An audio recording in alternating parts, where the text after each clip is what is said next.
Hi, folks. This is Jeff. Hex to Hex. We are 2 turns in to this test play of Heth versus Getty at the Wilderness.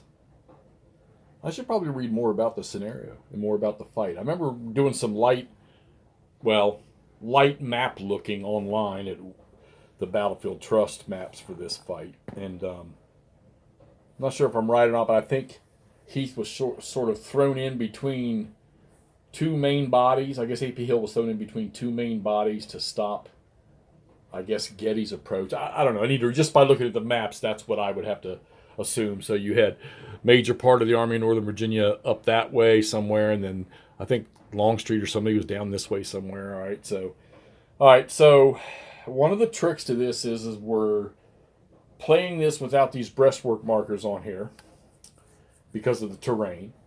And we're trying to find out if Heth can hold these guys up.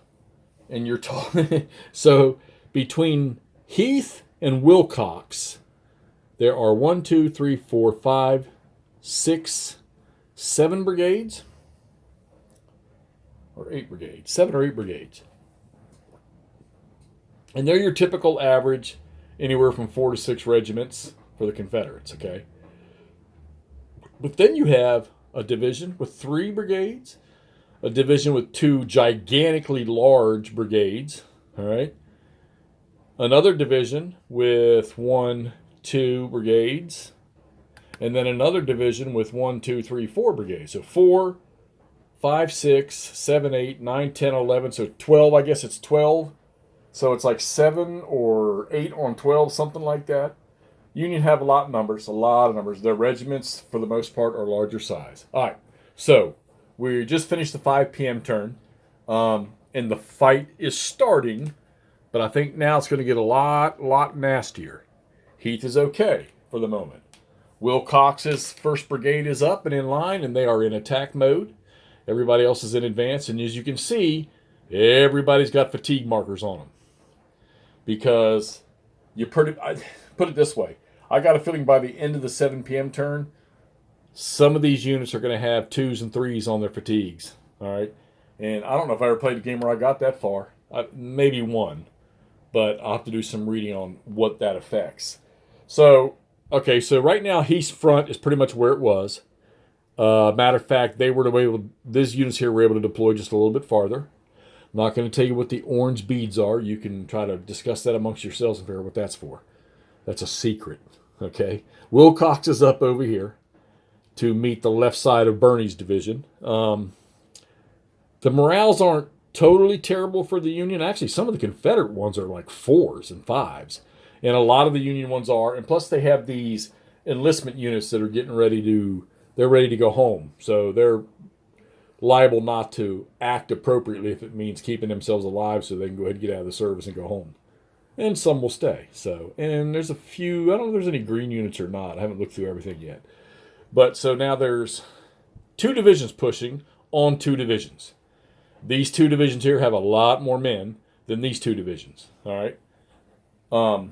But when you're shooting, you're in most cases here, if you get smaller regiments shooting, there might be a 1 column difference. The results are just, they're like 1 number different than the next column up. So you got to roll high if you want to get hits, or you need to get 2 disruptions on a unit to cause a loss to it.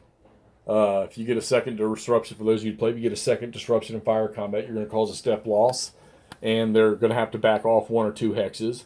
You might get where a unit routs because it has to pass through another unit or something like this. All kinds of little different things. And in these heavy, dense woods, it's not making it any easier because when you're in attack mode, you're moving 1 hex, pretty much, okay?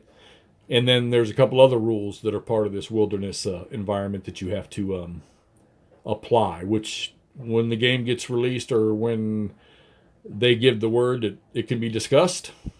Which I think I've already heard some people discussing already, but I could be wrong. But I'm not going to discuss it until I told I can what some of the special rules are. But as you can see, still got that long line. So these guys are probably going to come out of march order on this turn. Matter of fact, I'm dead sure they will. And probably go into advance. They may move one more turn because he's still got a whole brigade that's got to come on sitting off the map down there. So they may move one more turn on march. They're not going very far. They might be using 2 march order movements, activations to get to where these guys are on these roads right here. So, and then they'll go right into to advance, and probably poor Barlow, his division is probably going to end up having to go. Probably have to do a lot of brigade change orders if they can get into the front line and get into the fight. So, thought about marching them around, but I don't think that I don't know if it would make any difference. Yeah, maybe coming in on the flank, but I don't see how that really was going to be an option in this. And there's nowhere up here to go, so you'd have to get into the woods, go into advance order, and take your shot at moving 3 hexes every activation and hope something weird doesn't happen to you. Think about that one. All right, so turn 2, the 5 p.m. turn. We just finished it. Not a whole lot of blood yet. There's some casualties. There's some casualty caused by disruption. And the fight's about to get real thick because you got multiple brigades now in attack order, and probably a couple more are going to be going into attack order here shortly. Plus, with the Confederates, I'm trying to keep a little reserve to plug some holes. So let's see if old AP Hill, Heth, and Wilcox can keep the Union here at bay right about where they are and not give up too many strength losses. All right, Wilderness, 5 p.m. turn. Let's get this posted so y'all can see what's going on. Talk to you soon.